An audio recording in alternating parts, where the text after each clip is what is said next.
Americans should absolutely not stand for it. Okay, let's bring in Florida Governor and 2024 presidential candidate Ron DeSantis. Governor, really good to have you.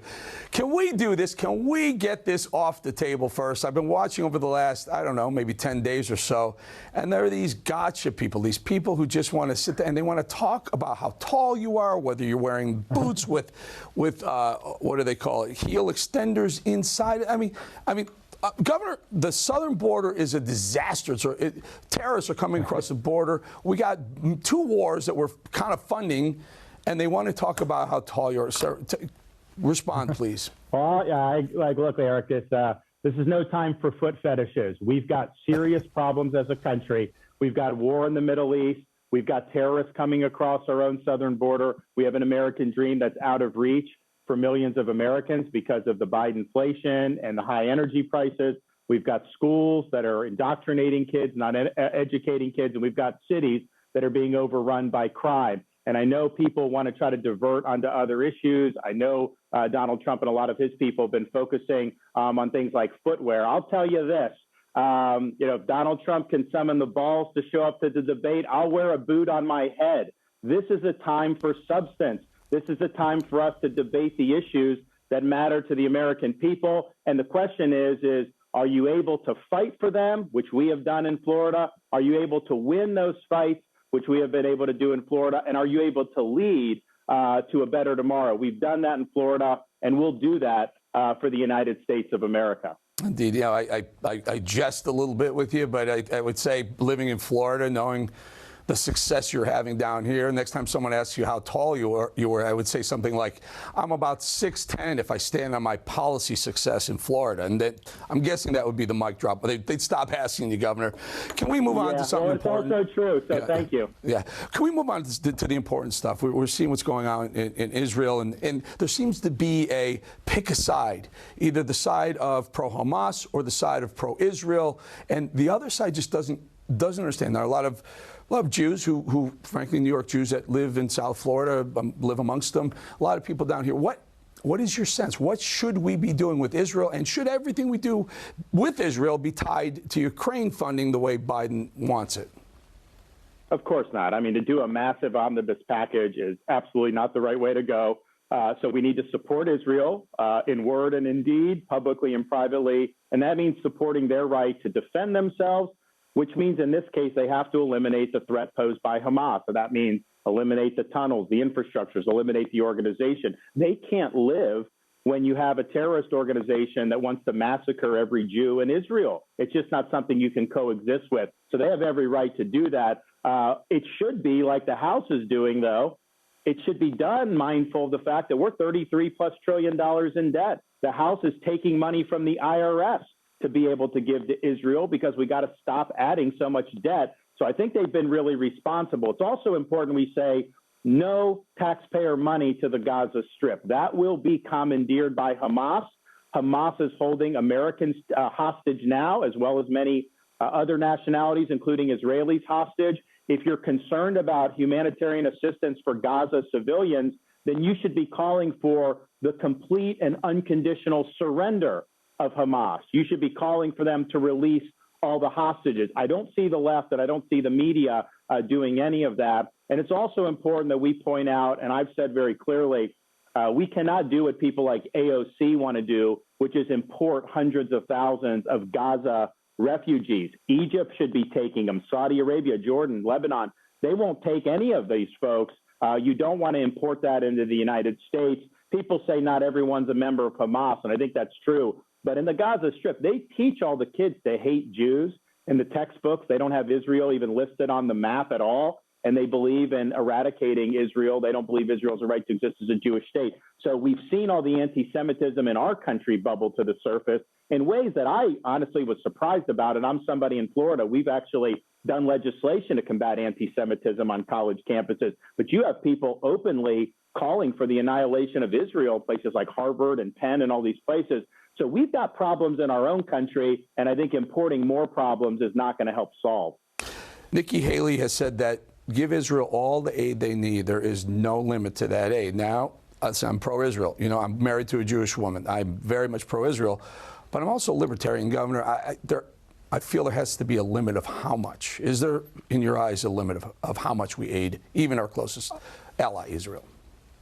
Yeah, it's got to be tied to advancing U.S. interests, which this operation to eliminate Hamas would be, and that has got to be the justification. So I don't support blank checks in any situation. She, of course, Nikki Haley, supports a blank check to Ukraine, even though they've given Ukraine over $120 billion in less than 2 years.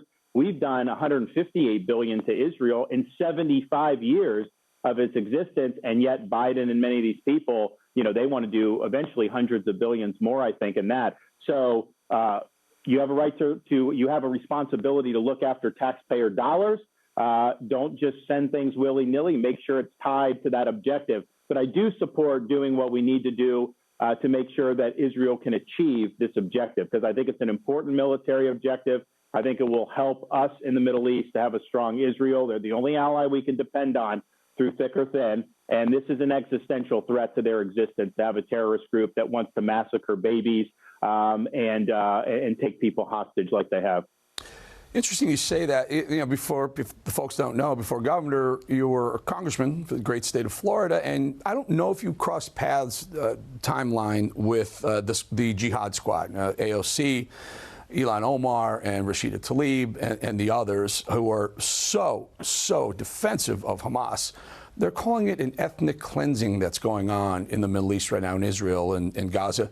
Where do you stand on this, and what's the message to the Jihad Squad? Oh, man. I mean, it shows you our country, the decline of our country, that they're in Congress, and their views are abhorrent. They should, hopefully be able to be voted out by either the Congress or the constituents. But it's been an absolute disgrace. And the history on this, they don't even know the history. I mean, Israel is not a colonizing force.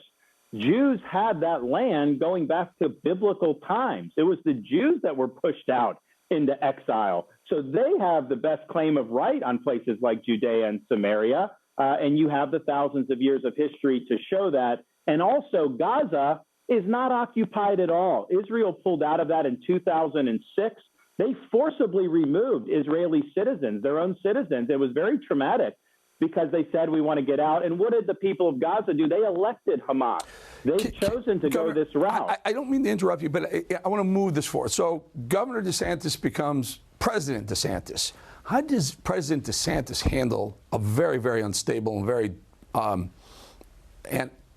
a huge adversary in Iran? I think you deal with people like Iran through a position of strength.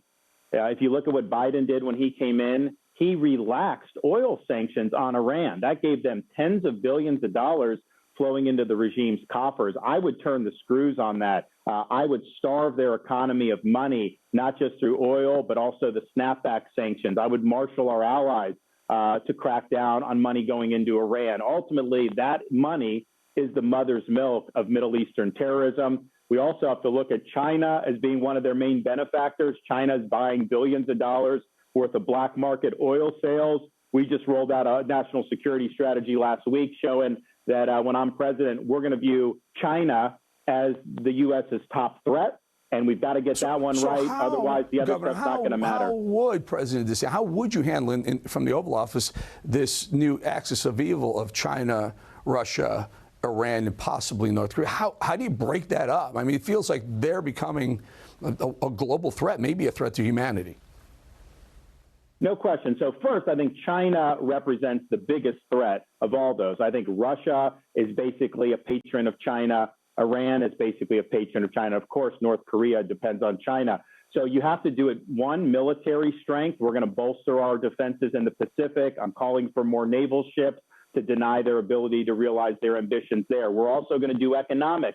We have become dependent on China for all important things in our economy almost. We need to decouple that relationship. That'll be better for our security. It will not be good for China's economy. And then we got to get serious about the cultural impact they have in the United States. I banned China from buying land in the Sunshine State. We got them out of our universities. They should not be able to be involved in that anywhere in this country. And then finally, I'd say, Eric, we need to be energy dominant. Let's use our resources, oil, gas, That's bad for Russia, bad for Iran, and bad for China. The Green New Deal of Biden benefits all of those bad actors. One final thought. I got to go. I know you have to go. I don't know if I'm breaking news or I shouldn't say this, but I think you're headed to California, if I'm not mistaken. The reason I bring that up, Gavin Newsom, by the way, who's texting me, we will have a sit down with Newsom in the next couple of weeks. He's promised. I'm holding him to his word. But you're going to have a debate with Newsom at some point. Most people see 2028 as Ron DeSantis versus Gavin Newsom. He had a little problem with some Chinese kids playing basketball. Is there a message to Governor Newsom of California?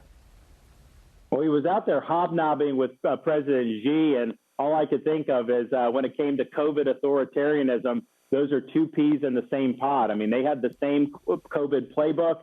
Florida just got ranked as having the highest net in-migration again in 2022.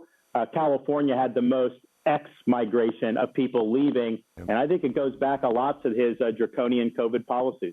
Oh, don't play basketball with him. It's a heads up. Governor Ron DeSantis, thank you for your time. Thanks, Eric.